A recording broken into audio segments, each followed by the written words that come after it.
I'm actually going to relabel this because our speakers represent a concept that my friends and I have talked about for a long time. If we're going to keep our kids safe, it has to be global and local. So I'm very happy to introduce to you Rabbi Diana Gerson, who serves as the Associate Executive Vice President of the New York Board of Rabbis, where she has dedicated 2 decades to fostering interfaith collaboration in addressing family violence, child exploitation, and community resilience. She's a global advocate for child dignity in the digital world, having played a key role in international initiatives like the Interfaith Alliance for Safer Communities. In 2019, she founded RDSG and Company, a consulting firm supporting faith-based NGOs. And in 2024, she co-founded the Global Advocacy Hub for Children and Families to bridge research and grassroots advocacy in tackling these issues of vulnerability. I also am so excited because when I first met her, it was because of her service on the Child Dignity Alliance steering community. And I invited her to California, and she was our priceless speaker that year. And now she's back with us at the Global Center for Women and Justice. So give Diana a big hand. Warm welcome to California. We're going to close that back door and see if we can get it warmer in here, right? How many of you want that to happen? Close the door. Yay. And then she is joined by our own Corrine St. Thomas-Stowers, a seasoned expert in online child protection, human trafficking investigations, intelligence-driven law enforcement. With over 20 years of experience, she has served in key roles at the Westminster Police Department. That's when we first met. And the Orange County DA's office, the National Center for Missing and Exploited Children, and as a supervising intelligence analyst for the Orange County Intelligence Assessment Center. She was also selected by the FBI as a task force analyst for criminal investigations in Orange County, and currently shares her expertise as an adjunct professor at Vanguard University, teaching courses on juvenile delinquency and deviant behavior. And special, nobody else knows this yet, first time to announce it, but I'm very excited that Corrine is writing a new anti-human trafficking certificate course for us coming out fall 2025 on online safety. So watch for that. I am going to turn it over to this amazing duo, and they have a high energy presentation for you. I'm actually going to sit down, but please get your Slido open, and as you have questions, put them up like somebody else's, and then I'll come back and do Q&A facilitation at the end.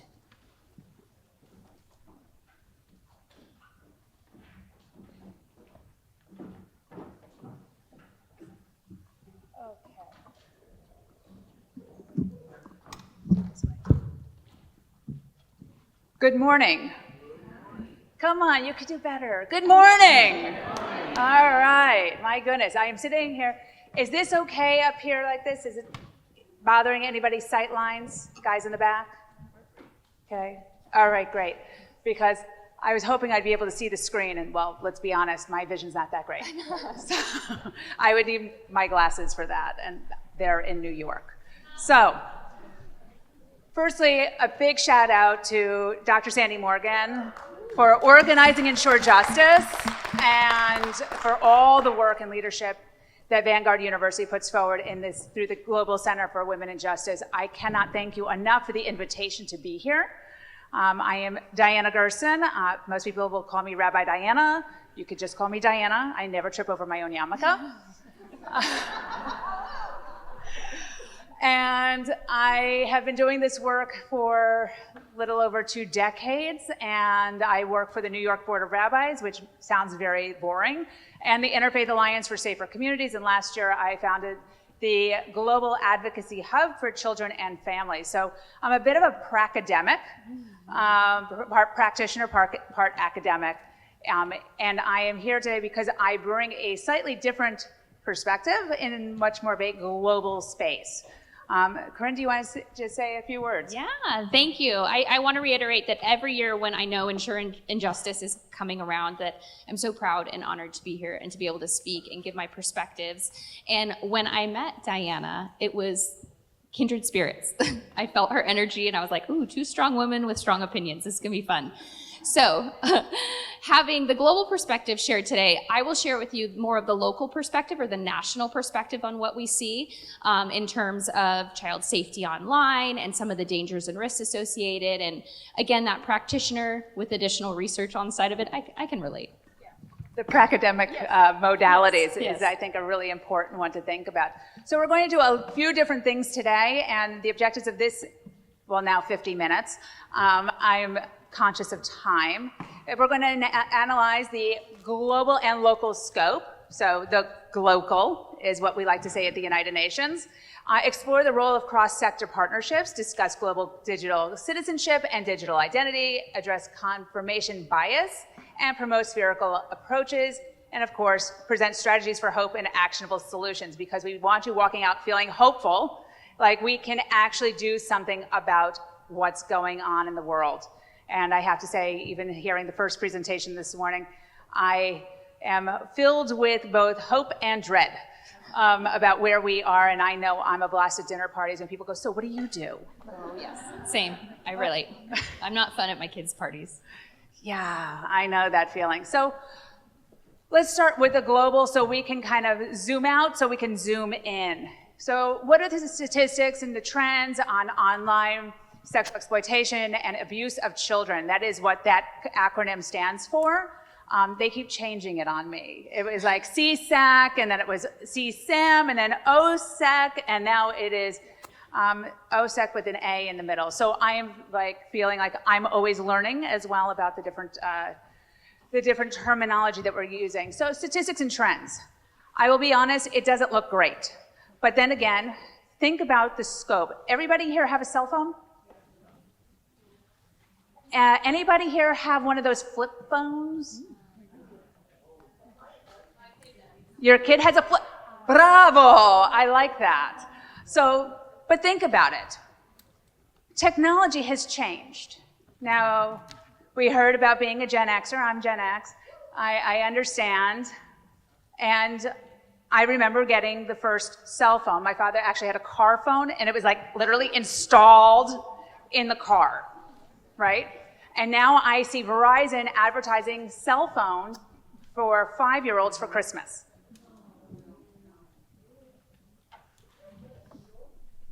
So we have iPads in a classroom. So why wouldn't your child have a cell phone?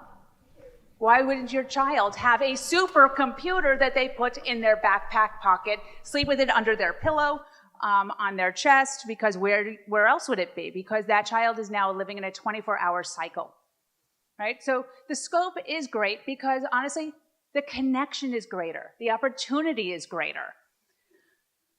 And so when we start to look at the global statistics came out last year through Childlight, and we are seeing at roughly 300 million children have been targeted for OSEC in the last year. 300 million. So we have approximately 330 million Americans, right? 330 million Americans, period. Broad brush stroke. 300 million incidents that have been reported. What is happening? What is the impact? When we're starting to look at how many times, how often, you know, we say, oh, once every how many seconds or how many minutes somebody's attacked on the street, somebody has had some kind of break-in in the house, somebody has had some kind of physical something happen to them. But we're seeing a reporting of online material of some kind of non-consensual point of connection. We're seeing a rate of once a second in the reporting. Once a second, which is really, really remarkable because it means 1 in 8 children worldwide have had some kind of non-consensual taking, sharing, exposure to sexual images or videos in the last year. That is a staggering number. 1 in 8 have been subject to some kind of online solicitation. I remember when they were talking about 10 years ago, a little longer than 10 years ago, 18 years ago, back to 2007, and the statistics were, 1 out of every 5 young people had had some kind of an online solicitation, some kind of an unsolicited engagement. So 1 out of 5, 20%. 1 in 8. Another scary statistic to add to that is 500,000. 500,000 is the amount of offenders looking to sexually exploit children every single day online. 500,000 scary individuals that their sole goal at the end of the day is to find a child to sexually exploit. The numbers are staggering. You don't sleep at night. It's gone up 300%. NCMEC cyber tip reports have gone up exponentially. It's not slowing down, unfortunately. I know when I was an analyst at NCMEC, for example, we had an unofficial quota of reports to review each day. I was hitting about 100 a day at the time. It's gone up 300% since then. And there were only 27 analysts working it at the time. We're making a dent in a very large problem. And the water continues to rise. And we saw that things really started to change rapidly when the pandemic hit. Because the schools closed, children went home to learn. And yet parents were ill-equipped to actually address what the potential threats were while their children were online. Anybody here remember hearing the term Zoom bomb? Anybody get Zoom bombed lately? Does anyone know if we've had a Zoom bomb in Orange County with explicit child material? Yes, we have. Multiple reports of it. Does anybody know where those offenders are coming from that are conducting those Zoom bombings? Out of country organized crime groups that are targeting the United States. So Zoom bombing was something that really became a thing during the pandemic. And quickly Zoom and WebEx and Teams and all the other online voice over IP services really struggled very quickly to try and remedy this situation by creating security gateways to how you can keep your meeting safer.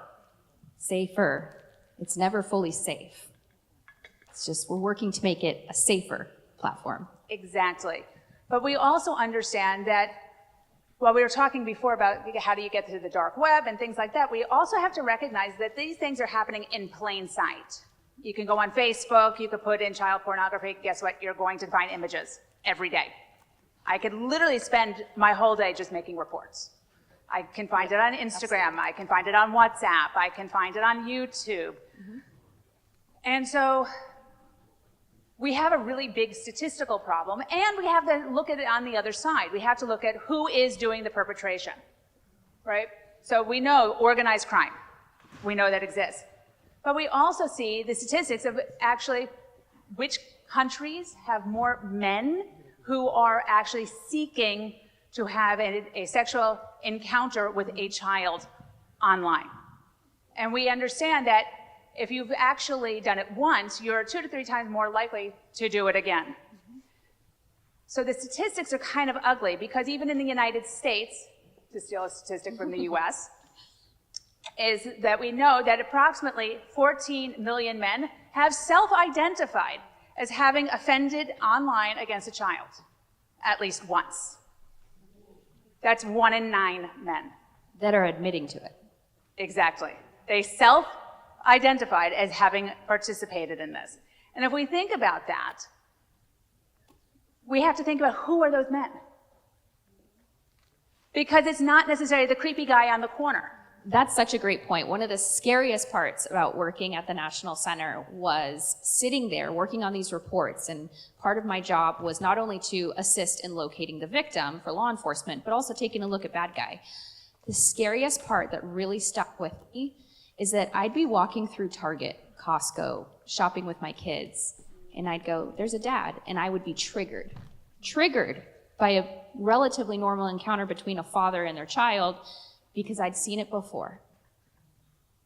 It's the dad with the great job. It's the first responder. It's the military personnel. It's the CEO. It's the volunteer at church. It does not discriminate.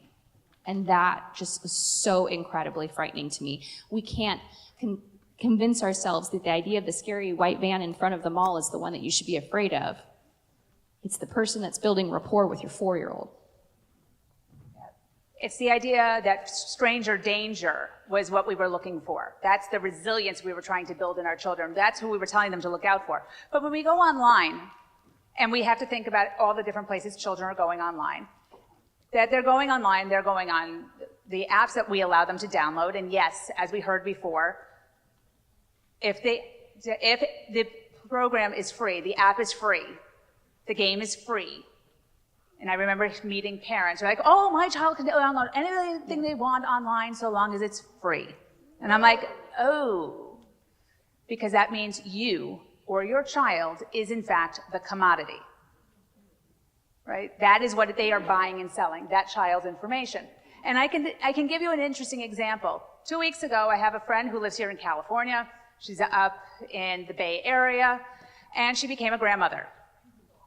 And she was so excited. And she went from the hospital, and she made a post on Facebook. Grandmas always do it for us in law enforcement. I can get your DOB from Grandma wishing you happy birthday. Oh, yes, in fact. But Grandma didn't just do that. Oh. Grandma put a photo of the baby in the bassinet at the hospital that has like the little card in there that has the name of the parents, the time of the birth, how big the child is, the full legal name. Yes. It wasn't like baby boy, whatever. And she posted, so everybody in the world now knows who this child is. I am sure that child now has a social security number, right. maybe in bankruptcy, and is now a potential target for threats later on. Because we gave all of the information away. That child didn't even have a choice about digital identity, privacy, no agency, that's for sure. No consent, digital persona already created, and you're 3 hours old. There's differences. There's active digital footprint, there's passive digital footprint. Active digital footprint, your LinkedIn, what you're sharing online, you're proud of, this is me, this is who I'm representing myself to the world as. Your passive is what everybody else is sharing about you. And the passive at times can cause some of the most harm. And so we start to think about all of these things, and this is in the best of circumstances. Right, right. This is this is somebody that you know, this is somebody in your friend circle, this is somebody that's in your community. Right, it's not out of malice. Grandma was just really excited. I get it. My mom's excited when I had kids. She also knows that she doesn't do stuff like that in my house. But I had to have that really uncomfortable phone call. I have too. And had to say to my friends, you should really take that down. And what we do know is this, you could take it down. It doesn't go away. Anything that's placed on the internet in any capacity is there forever, regardless of what anyone says. I had reports that I would review that had direct messages from 6 years ago. I can see pictures, all of it. When we download a phone, for example, in law enforcement, we get all the deleted stuff off the phone. So if you're going to commit a crime, you throw the phone in the ocean. I'm just kidding. No, I'm just kidding. But that is part of the reality, is that everything stays Yes. forever. And it also is being tracked forever. So we also know digital trends. So it's not just that it knows where you like to shop or knows what you're shopping for, like tents. But in fact, it's watching your attitudes about things. That's a great point. So we are very concerned with TikTok being owned by ByteDance, a foreign-based People's Republic of China company. But does anybody know some of the dangers associated with Facebook? It can recognize human faces with 98% accuracy. It's listening to you even if you are not on the application. It's watching your driving patterns, it's seeing the text messages, all of it goes back to Mr. Mark Zuckerberg. Who's here read the user agreement for Meta, for WhatsApp or Instagram? Have you actually ever thought about Bitmoji? Anybody here have Bitmoji? Everybody makes their own avatar. It integrates into Snapchat. So if you want to have your avatar, you want to change how you look, your clothes, you're on vacation, whatever it is. If you actually download Bitmoji, like one of those avatars, into your text messages directly, it owns all of your text messages. Read the user agreements, the terms and conditions, and they make them super small so that you won't read them. Or they create them in such legal jargon that the average person really doesn't know what those sentences even are saying. You know, we've seen Mark Zuckerberg testify in front of Congress where they asked him direct questions. In fact, one congresswoman said, "Mr. Zuckerberg, you have blood on your hands. What do you have to say about that?" He didn't change anything after he left that. He had the opportunity to increase child safety. He had the opportunity to hire more people, smart individuals, to create some more parameters and talk about the hard conversations, and he did none of it. In fact, what we're seeing is that they are further targeting our children, they are further targeting adults in how to actually use these devices, to use these sites, because every 7-year-old goes, "But I have to have it, I'm going to die if you don't let me have Instagram." And even worse, when they were talking about making like Instagram for kids, like that was going to be safe. That's like when they told us all that like diet foods was good for us back in the day, right? It's branding, it's smart branding. It's wonderful branding. And then we also have to understand that this technology continues to change. Every time I open my phone and they've done an update, or there's a new user agreement, and you're just like, I just need to get to whatever. So you just click on it and you say yes, right? We all do it.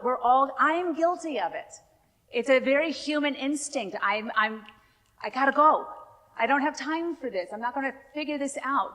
So as the technology continues to advance, and today we're talking about AI so much, as if AI is going to be this great new thing. No.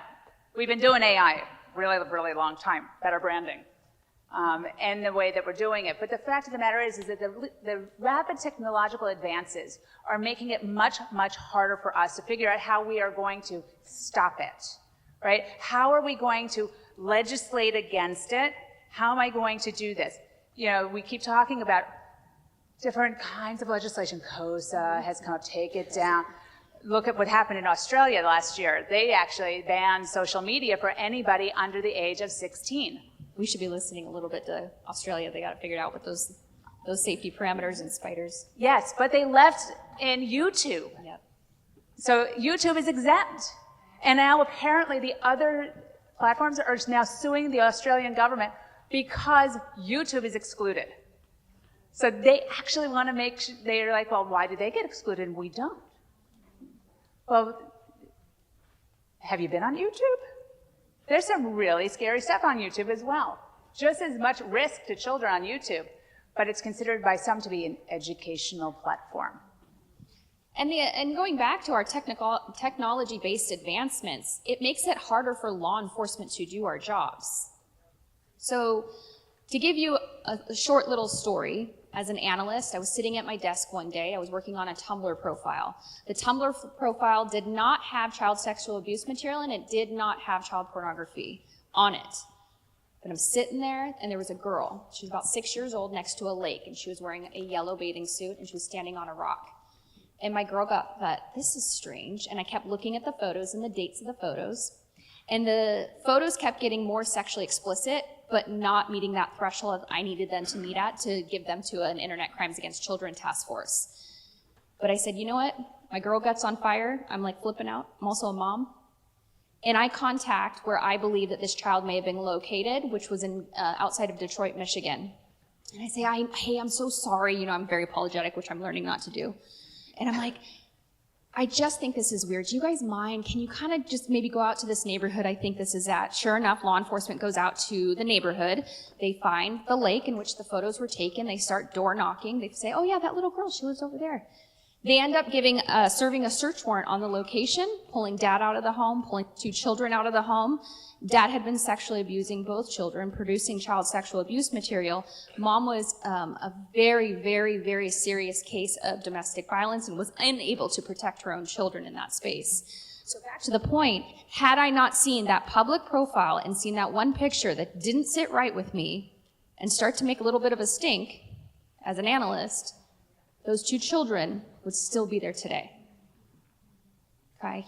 Just recently, he was convicted. He's serving 100 years. And the reason I share that story, in addition to this, is that if we rely solely on the advancement of technology to safeguard our children, like AI or these platforms to do their jobs, and sometimes you just need the girl sitting at her desk saying something's weird. We cannot always rely on those advancements in technology to protect our kids. And that's part of the reality of today, right? What can we do? What can we collectively do? Because we look around the world and we have so many harms and threats that are coming at us in every direction, right? We have war, we have displacement, we have migration, we have socioeconomic upheavals. We have children who are at risk in different parts of the world. And by the way, how they report in different parts of the world is different. So the threats are probably underreported in countries that are in developing nations that have a lower socioeconomic threshold because they can't possibly monitor in the same way. And when I go back to those trends, I think about this. There's a company called Sprinkler. You're probably familiar with Sprinkler. And I was sitting on an airplane. I'm sitting next to this guy who works at Sprinkler. And he's like, oh, what do you do? And I'm like, well, this is what I do. And he's like, ooh, this is interesting. Yeah. And I was like, I'm like, okay. You're like, I don't want to talk. I really just want to veg out right now. And he's like, do you mind if we just try something out on Sprinkler? And I was like, sure, why not? So he puts in like the Nike swoosh. And he puts it into the search bar, and it pulls up the trends about how people are feeling about Nike in different parts of the world.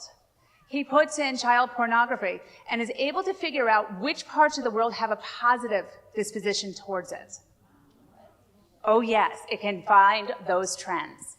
And it was really, really remarkable. And the highest ranked of all the countries where they found it to be positive, meaning that they think that this is a positive, good thing, was sadly in a part of the world where I have done some of the most work, working very closely with partners at IJM, the International Justice Mission, is the fact that the numbers were coming up higher, more positively in the Philippines. And why? We're talking about a socioeconomically disadvantaged community, by and large, where mothers are struggling to figure out how they're going to put food on the table. And when you sit down and you talk to the moms, and you ask them, why has it come to this? That you are using your child, exploiting your child online. She goes, because if it's me touching my child, I know where to draw the line. If it's a stranger touching my child would be dead. And to think that there are moms, grandmas, and older siblings, parents, who have to make those kinds of choices because there's no food, there's no shelter, there's no opportunity, then we have to think a lot harder about how we raise them up. Mm-hmm. Absolutely. There was a study that came out from Thorn, which is the nonprofit that builds technology for child exploitation and some efforts relating to human trafficking. And just this last week, they said 1 in 4 children have normalized having an online relationship with an adult. They don't see anything wrong with it whatsoever. So the culture is shifting. It is our time right now to build the next generation of kids and teenagers and young adults to equip them to make good decisions and make better decisions than we could. So how do we start to even do that? And I think this really starts with cross-sector partnerships. What does that mean for us? Law enforcement, Rabbi. We're best friends. And we need to be. Yes, we cannot do it alone. I learned something from Professor Marsh in the back many, many years ago when my frontal lobe was not fully developed. He said to me and to many hundreds of people, he said, we're one singular entity, whether it was an agency, a department, a social worker, a clinician, a investigator, a deputy chief, nobody has the one solution. But together, collectively, collaboratively, maybe we do. And I stand by that. When I would see the task force come together and we had every different aspect of it.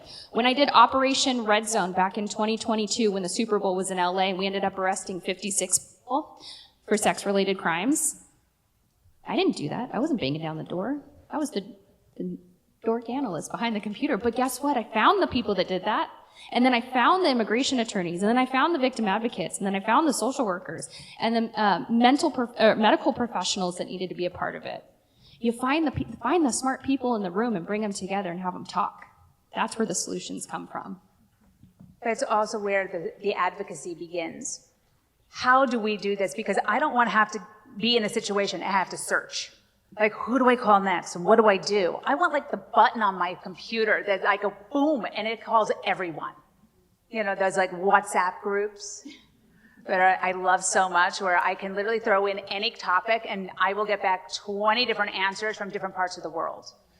And that's actually a large part of what the work that I get to do is focused on. How do we bring these people together? So I work with the Child Dignity Alliance, which is a partnership that came out of the UAE and the Interfaith Alliance for Safer Communities, which is born out of that, and the Vatican. Now, what on earth do we all have to do with one another? We're committed to protecting children online, right? Child dignity in the digital world. So what can we do? Well, we brought together faith communities, 50 different faiths, all different parts of the world, across 6 continents, making sure law enforcement was in the room, Interpol was in the room, local law enforcement agencies were in the room, civil society advocates were in the room, academic institutions were in the room, and tech companies were in the room. And the biggest frustration I always have is they always send the lawyers. They always, because they don't want to get sued. They always send the lawyers. The tech company is such a great conversation because collectively they like to get together amongst themselves. They actually have TrustCon every year is what they call it in the summer. And it's the trust and safety professionals of technology companies, right? The Google, the Metas, all of it. And I do think that there's some level of good intent. Not that hopeless. But guess who they don't invite? Law enforcement, first responders, social workers, clinicians, therapists, people from all different walks of life of faith. They don't invite those people. They invite the engineers, the program managers, to have those conversations. And I think there's just a lack of overall accountability with our technology companies. The minute I would figure something out with technology, with operational efforts in law enforcement, guess what the tech companies would do? Change it. They would engineer the platform so I couldn't do that trick anymore. Back in the day, I used to be able to put a bad guy's email address in the search bar, and guess what? It would pull up every single profile that he was linked to. Guess what they changed? Gone. Can't do that anymore. They used to put meta and EXIF data so I could find a kid from a photo with a longitude and latitude and when that photo was taken. Guess what? They took that way. And you know what they always say? It's for the privacy of the user. Because who's going to argue that? The issues around privacy are, I think, part of the biggest part of the conversation we're having today as a society. In Australia, with the change in the law, they've said that, okay, anybody under the age of 16, how are you going to verify age? And they've actually made it incumbent upon the tech companies to figure it out. How will they make a good faith effort, which already makes me nervous, good faith effort to actually check the age of the user? Yes. Now, I know most like 12-year-olds, 8-year-olds, they know how to put in an age that's not their real age. To that point, I've been operating an undercover account on Facebook since about 2013 as a minor, and it's never been shut down. And I've used it for all sorts of investigative purposes. My whole friends list is all traffickers. And they've never shut it down. And I get hundreds of messages a day from traffickers and people that want to exploit this profile. There's no way to effectively do that due diligence to figure out the age of users. And with deep fakes and all the new AI pieces, it only makes it that much harder for us to figure out. So the question is, where do we come in? What can we collectively do? Because there's about 200 people here today, 250 people here today, and I don't know how many people who are registered and participating online. But we do need to create a safety net.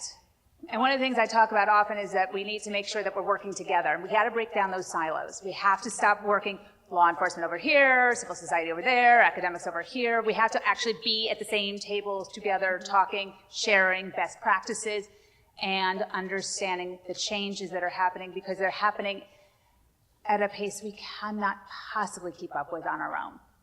There's no way to monitor it fast enough. Right, and that's where I think the legal side of the house and different laws that need to be set in place to protect our children. Does anybody know if California has a law in place right now to protect children from generatively created artificial intelligence with child sexual abuse material? Does anybody know? With a raising hand, do we? We do, as of January 2025.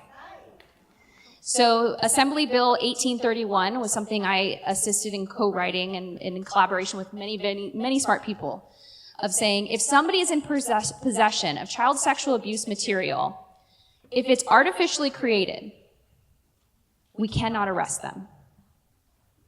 So if bad guy takes a photo of the little girl at the soccer game and then produces child sexual abuse material with it and shares it, we can't arrest him. It's not a real photo, right? Does that make sense? No. So we changed it. We introduced it and we said, now, if you create child sexual abuse material with generative artificial intelligence, you're going to jail. And you're going to be held accountable because the victimization is the same. The emotional, psychological, the damages that are done, you're still harming that child and that family for the rest of their life. And why should you be able to walk free because of a technicality and verbiage in that specific law? So I'm thankful for that, but we have much farther to go on that side of the house when it comes to the legal parameters. Because when you walk into the police department, you say, my kid's going through this thing, and you want somebody to come in and fix it. You want somebody to go get the bad guy. And at least you have that while the recovery process takes years and all this time and investment, right? But you have to have the laws to reflect that. You have to have not only state laws, but federal laws. You have to have policies in place, accountability measures. And it's not just accountability in one place, it's got to be in all places, because that's where the loopholes lie. Mm-hmm. What is illegal in California may not be illegal in Nevada. So where's he posting from? What's the IP address? It could be in Nevada. It could be in any one location that we may not understand, that their laws are slightly different than the laws of where the child is or where it's been viewed. And we understand that even if we take it down in one place, doesn't mean we take it down in every place. And because with end-to-end encryption, that images are being traded and bought and sold like, does anybody remember baseball cards? Oh, thank goodness. But the idea that they're being bought and sold like baseball, they're traded away. And that's excellent and completely accurate. They are series. I have actually memorized the series. So the Michigan case I shared about earlier, that series is called Rainbow Hair. And it gets traded. So every time I see a certain type of word or something associated, I already know what the series is. It's a skill I never wanted to have. And with end-to-end encryption, they say, again, what do they say? It's for the privacy of the user. But when law enforcement serves their search warrant, then they give me all the paperwork from the search warrant to look at, to review, to analyze. There's no direct messages. There's only maybe a login IP address, some basic information. I'm not getting the meat and potatoes of that conversation where that bad guy told the 7-year-old, take your clothes off and touch your sister and record it. It's a crime scene that I can't jump into and stop. So end-to-end encryption does nothing for child protection, makes the problem exponentially worse. So what if we were to change the narrative? What if every time we built some new piece of technology, that they have to do it with the child in mind? To put the most vulnerable members of our community at the center of product development. Imagine safety by design. We use this terminology a lot, but what does it actually look like? What could it look like? I'm not talking Facebook for kids. I'm not talking about Snapchat that was specifically developed and marketed to young people. I am talking about integrated, actual safety. I think about it this way. You have a cell phone. I have a cell phone. We all have a cell phone. How many of you have the parental controls set on your cell phone? I see like 5 hands. Okay. You know they charge you more for that on the phone? Like if you want to actually, so your kid can't go on to the internet and search, for Pornhub. Like you actually have to pay a service for that from your cell phone provider. What if those safety mechanisms were already there? And if you want to deactivate them, they charged you for that. Imagine how much better things would be. We wouldn't be starting at the bottom of the hill. We'd be starting in the middle of the hill. And all we're ever going to do is we're going to chase legislation. Legislation is only going to chase technology and criminality uphill. So we have to figure out how do we do safety by design from the jump, from the start, before any app can be launched, before any platform could be bought and sold. And going into this concept of safety nets, what I think is just a phenomenal way of looking at this perspective is that I'm not going to be able to ever get rid of these tech companies or social media platforms. I have moms and parents and guardians and all sorts of connections say to me, well, what are we supposed to do? I said, play checkers, okay? Go fish, things like that. But we have to teach our youth and our young adults and instill with them, what are they going to do or how are they going to handle these really hard situations? Prepare them for it. Have the conversation about nude photos. Have the conversation about boundaries.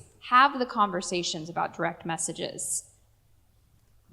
My 5 and 7-year-old, they're probably getting way too much of these conversations. So I think it starts granularly. I think it starts at that baseline level. We would never send our kid into a car without teaching them how to drive and giving them all the things and the airbags and the this and the that and the license and all the things. It's not perfect, right? We know it's not perfect.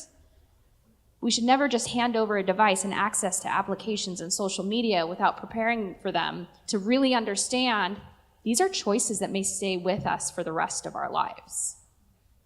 And I think that's a large part about being a good global digital citizen. We talk about being a good global citizen. We talk about being a good citizen, but doing so in the digital space.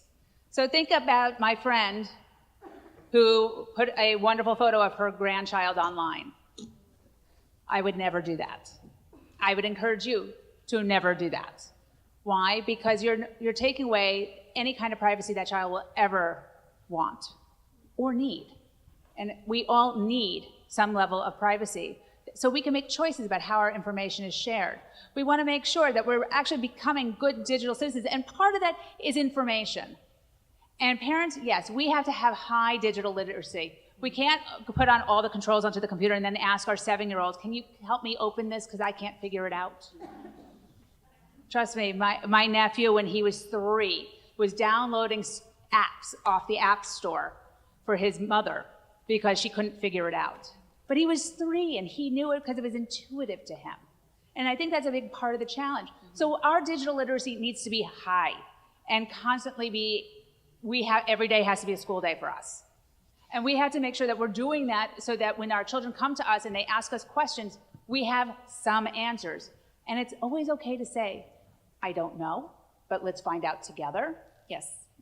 It's always okay to say no. No is a full answer. It is a full and complete sentence. So when a child says, I need this, no. It's okay to say. I told my daughter the other day, I said, I'm not your friend. I'm your mom. We'll be friends when you're an adult, but right now I'm your mom. But to that point, I think when we're looking at all of this and understanding all of this, not only is it important to have that digital literacy, for prevention measures. But what happens when something does happen and law enforcement is sitting in your living room saying, what are your kids' usernames? What's their email address? And your son or daughter says, oh, I'm only on Instagram. That's a lie. And then I come in as an analyst and I'm doing everything I can to find the kid who is groomed online, an Uber was sent to their house, picked up, and you can't find your daughter now. That happened in Orange County. And I spent day in and day out looking for this girl. I went on every platform. I did everything I could think of, everything. We ended up finding her in another county in a hotel room, and law enforcement walked in as she was being sexually abused. So when or if, plan, that you will know the information to articulate back to first responders if they need it, to do their job, to find your son or daughter. Digital literacy doesn't end there. It means that we have to make sure that our children understand who they're talking to online. Children are talking to people through the sites we know, in gaming platforms that we're not so clear about. I know a lot of us, you can have conversations offline through chats, the VR, the virtual reality games, all opportunities for children to create personas that are different than themselves, but also for predators to do the same. So you can have a 38-year-old male who lives in, let's say Uganda, is talking to a child who's in Delaware and pretending to be the same age. Oh, what's your name? Oh, how old are you? Oh, what's your favorite game? Oh, what is your favorite music? Next thing you know, they're friends. Yes, to that point, I had a district attorney who is a dear friend of mine. She calls me and she's like, Corrine, I have heard you speak. I know, I learned. She goes, but my son, who's in high school, is in love.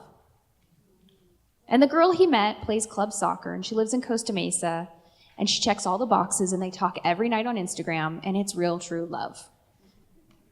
And she goes, I know it's not real, and I cannot articulate back to him that that is an online offender grooming my son to get sexually explicit images from him and then financially extort him for it. So it doesn't discriminate either. It doesn't pick certain neighborhoods. They do like the United States. They think everyone here is very wealthy, so they like to financially target us in that aspect. The minute the offender asks for the funds to be put on an Apple gift card, I know it's circulating from West Africa or the Ivory Coast, sadly. And what happens to our offenders that are in those locations, it makes it incredibly difficult to go find bad guys and extradite them back here to the United States to hold them accountable. And in the meantime, 14-year-old is at 2 a.m. in the morning sitting in their bedroom freaking out because their sexually explicit images were just sent to their entire school or their church or their community.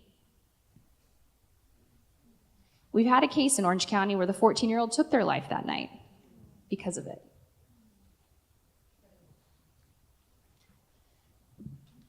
The realities are real. You can't get around them. When you see Mark Zuckerberg testifying before Congress, and the camera points to Mark Zuckerberg, you're starting to see parents sitting behind him in the gallery holding photos of their children. Children who have taken their lives, whose lives have been destroyed because of a platform, of an app, because of a perpetrator, and for a system that fails to protect them.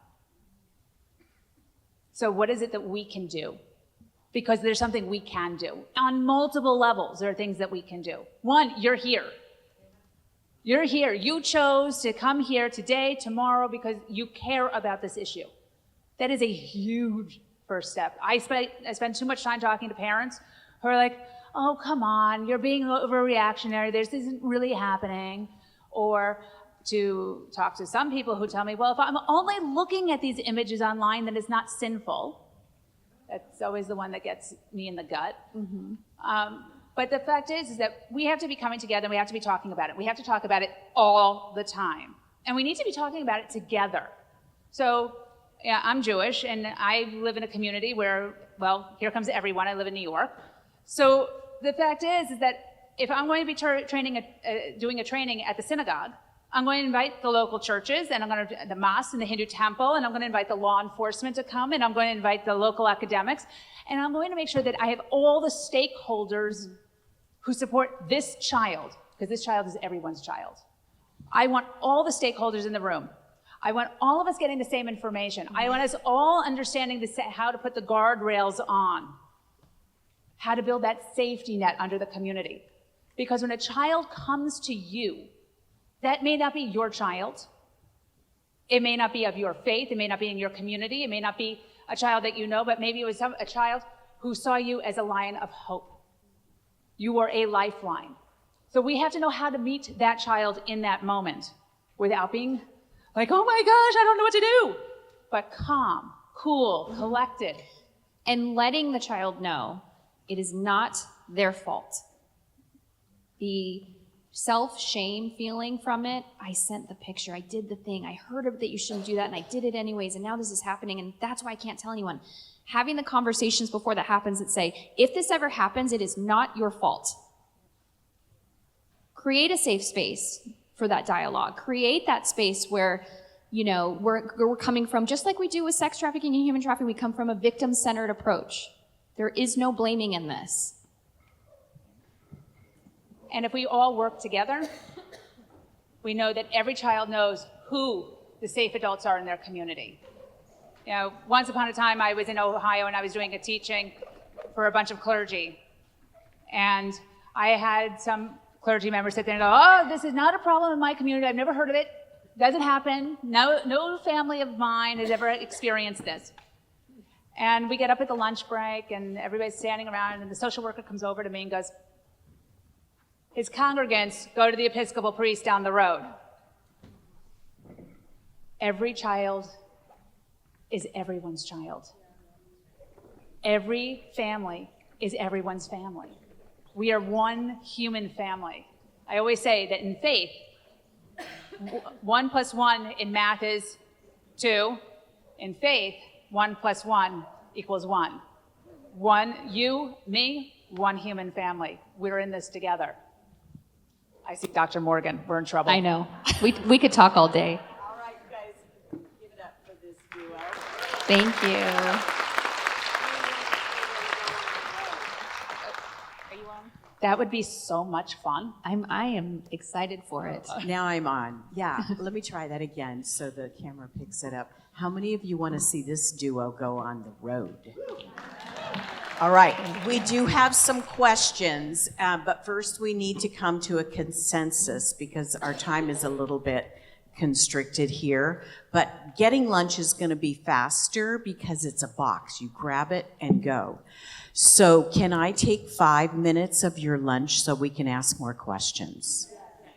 All right, that's good. So first question, if we see a photo online that doesn't sit right with us, so that girl gut thing, I was like so identifying with you, I wanted to get Girl up and intuition cheer. is real. What can I do? Who do I report it to? That's a beautiful question because that is going how we kind of wrapped up our conversation of hope, right? The National Center for Missing and Exploited Children has a place to report child sexual abuse or concerning images. And I will tell you this firsthand, coming from me, it goes directly to an analyst to look at that picture. Also, never be afraid to report something within your own community to your own law enforcement partners. They can't help if they don't know. Next question. Thanks for being so quick. What about statistics on women predators? Do women offend? 99.9% of my cases are male offenders. I maybe had, out of hundreds of thousands of cases at NACMEC, I maybe had 1, 2 female offenders that were offending with a male partner. What about if I want to become a content creator? What precautions should I take? Should I not do it at all? How should I not be afraid to use my platform for good? That's a great question. Rabbi, help us. It's such a good question because I think, one, understanding the rules and regulations around having good global digital literacy and being a good digital citizen is one. Yeah. And then two, I would think about how to actually use your voice to actually highlight and raise up these issues. So perhaps it's once or twice a week doing some kind of a public service announcement about what we share online, owning your content, owning your identity. Things like that are really great ways, especially as a content creator, that you can be a voice for good and actually help bring information into a more public space. Yeah, mission focused. If your mission is to share awareness and information and get it out there, then absolutely. But also safeguard your own privacies. Don't tag into places. Don't post in real time. Pay attention to your background. Don't show us your bedroom. Keep the front of your house or your apartment out of picture and out of range, because there's people online that are paying attention, that are tracking all of that information to build rapport with you. One victim that I talked to took a pic. She was being so careful, and then she took a picture in front of her car and didn't blur the license plate. I've solved a lot of cases that way. Oh, I'm giving up tips. Okay. Does ChatGPT do the same thing most social media sites do?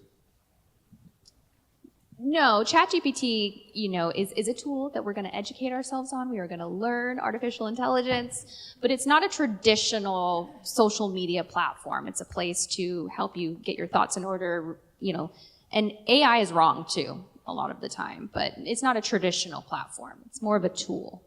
I think, though, one of the interesting parts about ChatGPT and these other AI platforms is that they are constantly learning, and they're learning about you. Yeah, you never want to put identifying information into an AI system. It's collecting that data, and it's not private in any capacity. If you ask ChatGPT, hey, I'm 9 years old and I don't want to live with my parents anymore, what should I do to run away tonight? It will tell that 9-year-old how to run away. Right. It will tell the 9-year-old, put money in your sock, grab a stuffed animal, bring a jacket, bring a limited amount of food, and don't talk to an adult. Okay. All right. I'm sticking to the questions. Is there a fear that AI will know everything about your identification? Can we prevent that? Well, stay off of it, I guess. Well, I would say it probably already does. I mean, Yeah. Didn't the Social Security Administration get hacked last year? Yes. So I think pretty much unless you're completely without any kind of social media presence, active or passive, the intertubes know who you are. It's my favorite skill set is when a detective or an investigator says to me, oh, I don't put myself on the internet and I don't have that information out there. And I go, can I try? And they go, sure. And I go, oh my gosh, this is fun. And sure enough, there's stuff on the internet. You must be so much fun at a party. No. Oh my gosh. Okay, what about those cute bathing suit and bathing time or diaper pics that people post all the time? Oh, I'm sorry, Diana. I report them all the time. I usually start, if it's a friend who's posted these, I will reach out to them directly. And if they don't take them down, I report it. And even then, it leaves a digital footprint. It's there forever. It's not like it's in the photo album at home that lives on a shelf that's aging, like the ones that probably my grandmother had of me. Right. I think, too, that when we're looking at that, the bigger conversation, we could have a whole conference on it, is the hypersexualization of our kids. They're taught from a very young age that a girl's self-worth is based not on her brains or the things she has to say at a conference, but based off of how she looks. And until we change you look that culture... really good. Thank here. you. Yeah. Okay, thank you. Okay, thank you. Until we change that cultural narrative that it's up here that matters and right here that matters, and we build that self-confidence within our youth. So back to pictures and AI. I'm blending two questions. What's happening with an app like Nudify that uses AI on the pictures you post? Well, if it's operating in the United States, they're mandated by Congress to register with the National Center for Missing and Exploited Children. And if they're not in that registration process within a certain time frame, they'll be financially penalized for it. And I've seen it happen. So I'm sure their advertising is not like, hey, we exploit kids with AI, tools. It's probably under the guise of something else. In an Interpol presentation this few months ago, In one particular case, a remote village in a mountainous region in Spain found 20 of their kids from a festival online, all nude through the use of AI and Nudify. So, and ICMEC was the one that reported that. What is ICMEC, Diana? Oh, ICMEC is the International Center for Missing and Exploited Children. It was founded after NECMEC. Also a great tool for if you're traveling and you need to make some reports. In Hope. In Hope's wonderful. I can attest to that too. Yes, In Hope is great because they also cycle straight back into NECMEC, and they're all working together. And then if you're looking for other international organizations, you start looking at We Protect Global Alliance, which brings all these folks together again, and we all try to keep looking for ways to talk to one another and build solutions. I'm hoping that even with the tech coalition that the UN convened, that they send more than just lawyers. I know. Okay, tell us about Thorn. Thorn is wonderful, and I don't get any kickback at all. They're amazing. They are amazing. I would go volunteer as an intern just to help them out in any capacity. So when they first started, they were actually supported by Demi Moore and Ashton Kutcher, and they started this 501c3. He's not there anymore, guys. I know there's some things in the news about it. But so what they do is originally they were for human trafficking efforts, and they built tools to help law enforcement look at commercial sex ads. So when the analyst was looking, I could aggregate data enough where I could figure out where a human trafficking victim was at to the point at a motel or hotel, and I could send law enforcement to that door. It was excellent, excellent. And now they've just expanded and grown, and they build all sorts of tools. But what's really important about Thorn is the research that comes out of Thorn. It is timely. It is relevant. It's from really smart people who talk to practitioners or people in the field that are doing the hard work. So when I read something's coming from Thorn, I'm like, all right, this is legit. This is really good information. And they visited our campus recently. All of these links we're going to add to our resources that you'll be able to access on what app? That was not good. Sked. On what app? Sketch. Very good. Quickly, Philippines, you told us, had the highest footprint, but what about the most men seeking an encounter with an underage person? Orange County. I mean, to be fair and not to make light of the situation, I participated in Operation Guardian, which was an exploitation effort with law enforcement last year. And what we did is we created undercover accounts and went on all these applications. And within 5 minutes, we had people driving to us to have sex with a child. When I was task force administrator, I got 2 reports the same day. One was that Irvine was the top 10 safest city, and the other was it had the most porn clicks. Yeah. Okay, we'll move on. This is a great question, and I love that we have so many students here today. If someone is interested in getting into a field of work like yours, how and where would one start? I have Derek again to thank for this. I do. No, he. So take Derek's. I do. He's shaking his head in the back. Take Derek's class and Corrine's class. No, I really sincerely do. So when I was working at the Westminster Police Department, a little side note, I really was just eager to learn and just so excited to be there, and just so many mentors and wonderful people that I was with.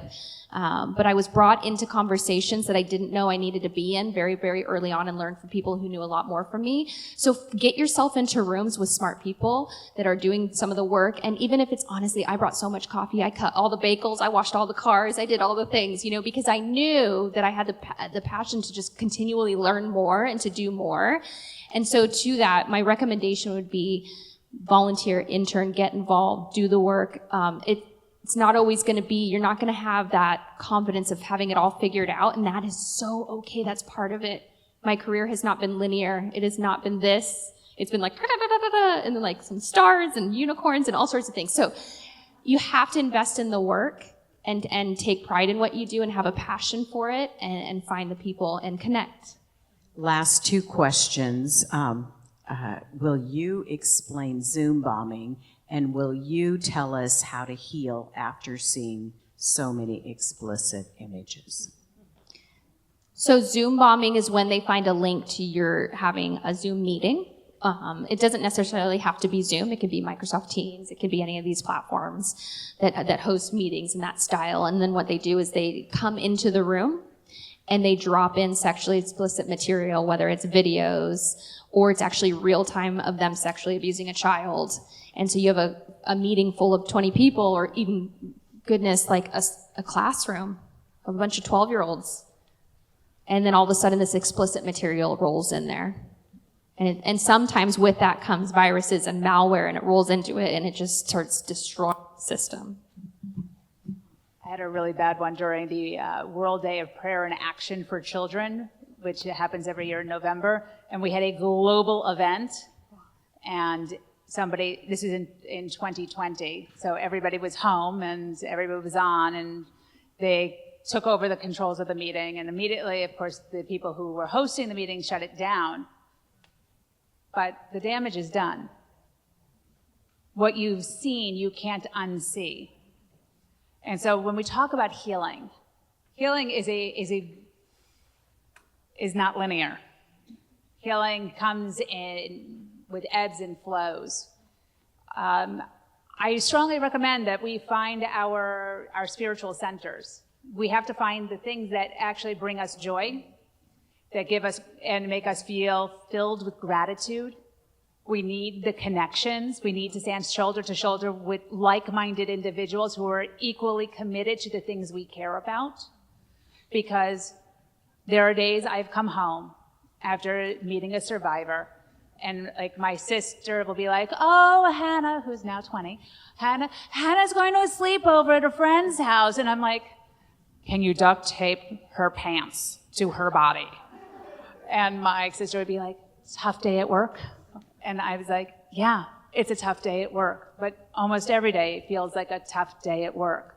So we need to make sure that we have people. We have a spiritual practice. Faith can be transformational, right? It should be. It shouldn't just be like, I went to church, I went to synagogue, I sat down, I listened to the sermon, I got up and I left.